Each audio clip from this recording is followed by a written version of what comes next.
maybe I take you a little bit back in time. If we think of the beginning of the history of computers, you know, they looked like these massive brick houses, essentially. And even at the beginning of IBM, I believe it was the CEO that said that there's maybe room enough for 5 computers in the world, or something like that. So from the ever beginnings of computers, we've had some form of digital creativity that has also happened in the form of computer games, but also art. But because we didn't have the innovation of NFTs, computers were mainly very good at replicating things and then sharing them. So you wouldn't attach scarcity, therefore value, into these digital assets. Now what these NFTs really do is that you can have, let's say, a famous meme that everyone has seen, and the originator can mint that, as they call it, as an NFT, and then maybe one person can own that NFT.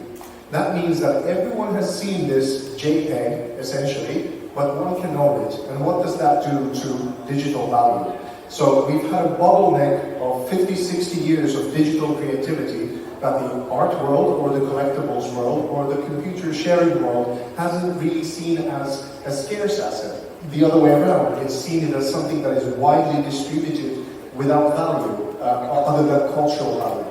And with this thing, you can energize it and monetize it in a very different way. And this can lead into many other things other than art or collectibles. It can maybe revitalize the way that we do the scientific peer review process. Maybe it helps journalism. Maybe it becomes a new engine in how to do crowdfunding and many other ways, in a way that will empower people all across the world. And where that really leads to is digital land ownership and many other digital economies. For example, many places in Africa or India or wherever industrial revolution wasn't so much benefited from. What you can now do is that you can make these digital lands and birth new economies among people, an opportunity that wasn't there previously.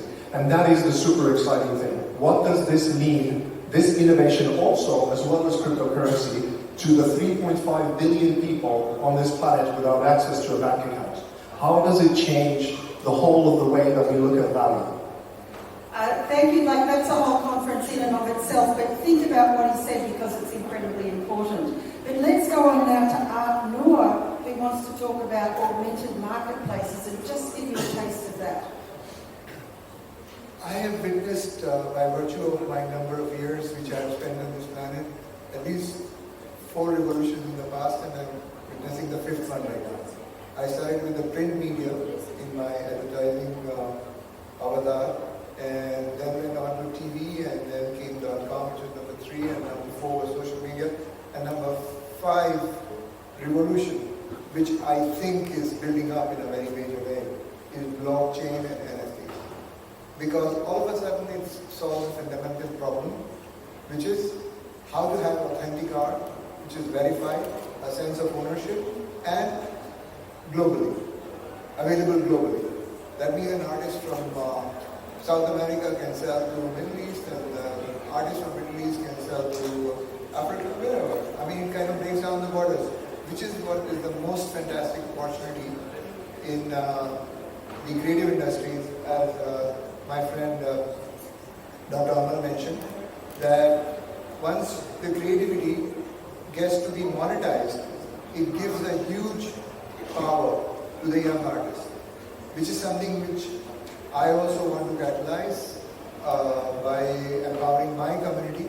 Fortunately, by virtue of the fact that I've been very active in the art industry for past 1.5 decades, I want to be able to help at least a couple of 100 artists to be able to market themselves globally.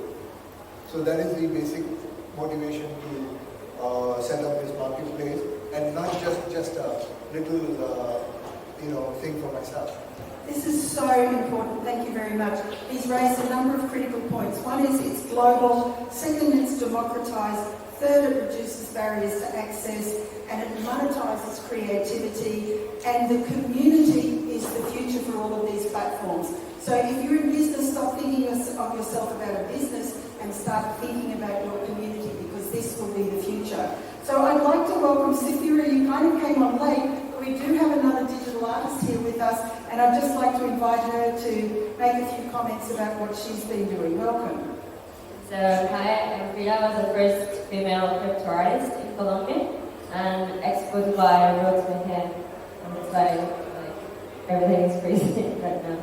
But the thing is, I made everything in pandemic, in my room, lockdown. So the thing is, if I can do it, like why more people can do it? And also, I'm a girl, so technology is opening us doors where, like before, were impossible. Because I defend that in my country, I speak in Colombia, girls are the ones who take care of the children, and the guy is the one who go on work and like bring the food. But now girls can work, can study from home, make their money, and take care of the children. So technology is changing the world like anything. So I tell the people, what's your passion? Mix your passion with technology and just do it. There is no excuses to don't have your own money, and there is no more excuses you are with a guy because the money. No, you're with a guy because you love him, not because you need like his money. So for me, technology, crypto art in my case is changing the world. I just I have a draw with One Young World, the biggest film conference in the world. All the money will be for girls in tech and STEM. Because of that, I'm a civil engineer also. So thanks for having me here. Thank you very much, and I totally agree. Technology is hugely empowering for women because it's flexible and they can do it any time of the day or night. So we're going to see a massive change from this. So thank you. So look, we've heard the creatives and all of the wonderful opportunities, but how does that convert into market? So let me ask Ali Zed, you've got these artists, they're monetizing their content, it's available. Tell us about the future of the next generation marketplaces. Right, so my kind of take on, when we talk about marketplaces and the future of marketplaces, we need to understand when we say NFT, what is an NFT? So we only know NFT as a JPEG or an image. But if you take away the top layer, an NFT is basically the transaction between one party to another. So the transaction that happens between the two parties to say, I own this transaction number, and it could have anything related to it. So it can be an image, it can be a video, it could be a movie, a song, it could be parts to a car industry, it could be delivery industry. So it's open to multiple different industries. Now, whenever they want to trade, they will have to come to a common marketplace. And that's why when you talk about marketplaces, I think that will become the future as a one-stop shop. Some of us have used or bought NFTs in here, and you are aware of Superarrow and OpenSea, which are doing in the region around 13 billion kind of turnover. So that's just the initial start of where we are in the NFT industry. Currently, we are still at the image stage, but if you look at the underlying technology, I think the future will be of marketplaces is that it will become a one-stop shop. I'll give you a small example if I've got time permits. Just the other day, we went to see a concert at the Coca-Cola Arena. 17,000 capacity.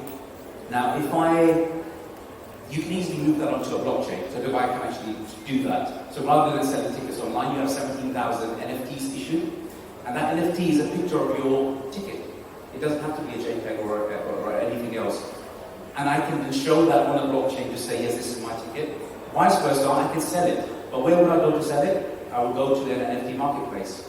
So just like images, movies, anything that we currently utilize can actually move onto marketplace. So my final take is that the marketplaces will become the future as a one-stop shop for NFTs. Yeah, thanks very much, and I think that I agree with that. So, Kurul, we've had the creative people, and we've had the marketplace.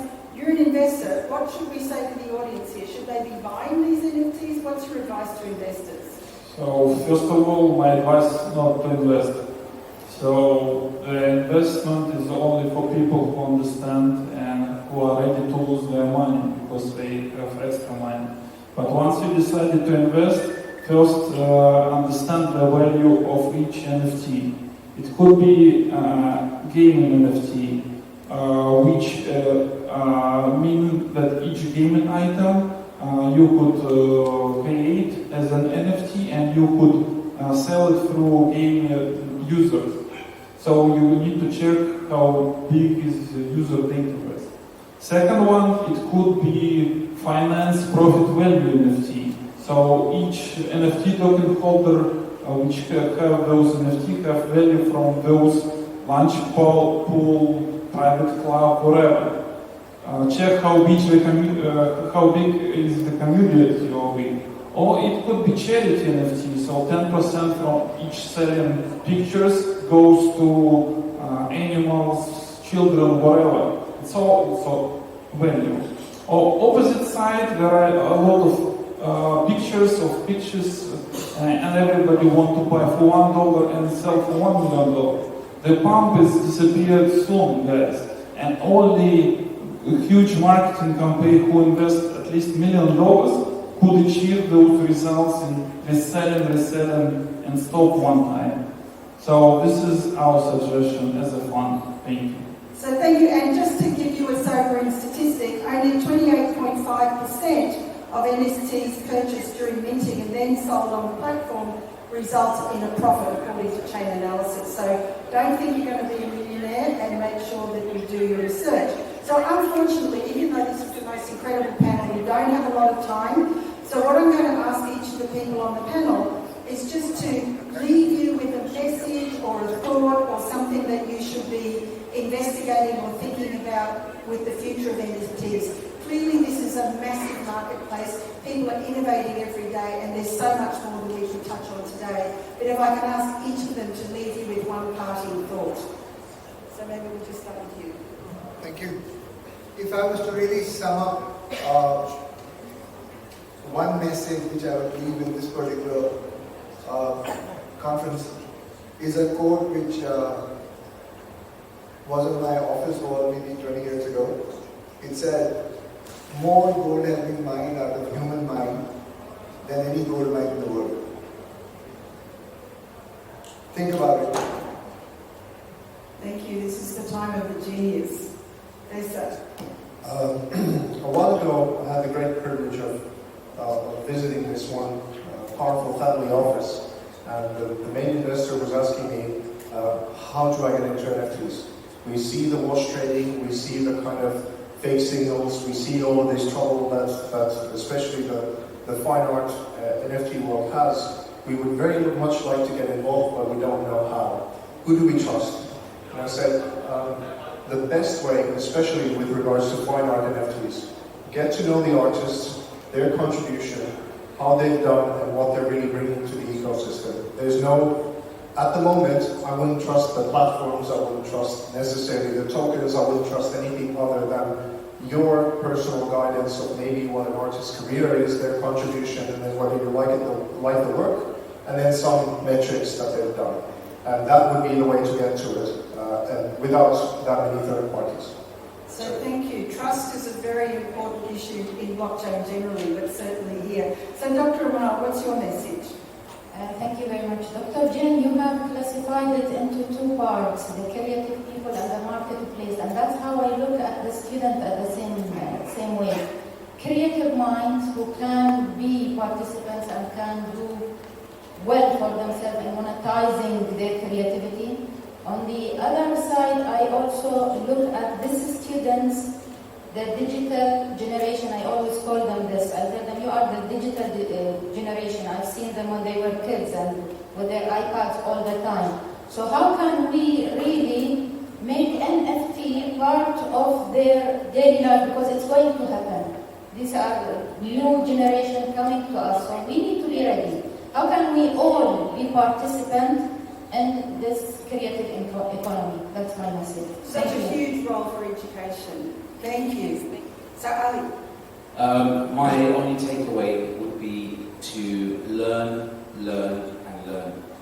We are still very early in this industry. I've spoken to many people outside, and their first kind of response to me, oh, we're too late for NFTs now. The boom's already done. So my kind of take on that is we are at the Netscape stage, for those who are old enough to understand. Amazon, Google, and eBay still to come. to learn? It's the beginning. There's a long, long journey ahead. So, Kirill, how about you? So my suggestion for early investors, as I mentioned before, not to invest, but once you decide, check the project, check the team, check the value which we bring to the market, and check the market itself. Does it exist?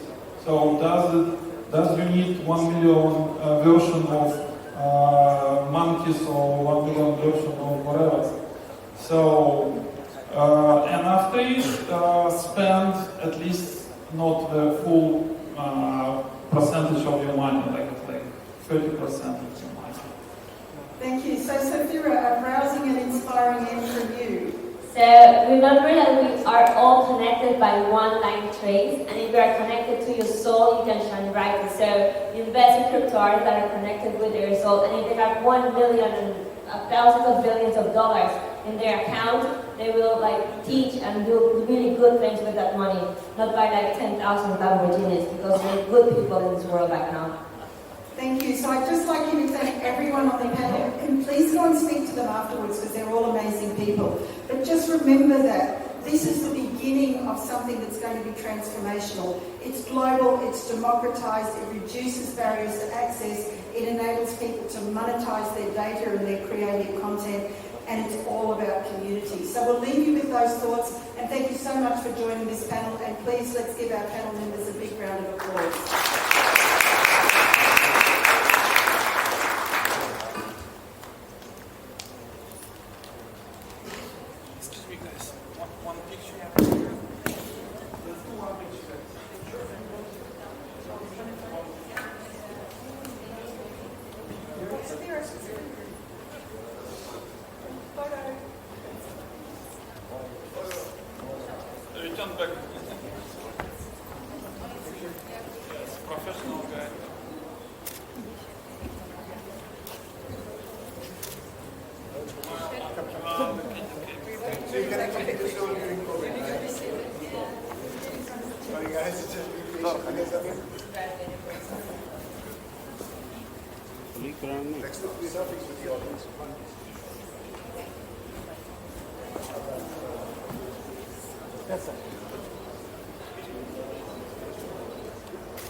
Thank you. Thank you very much.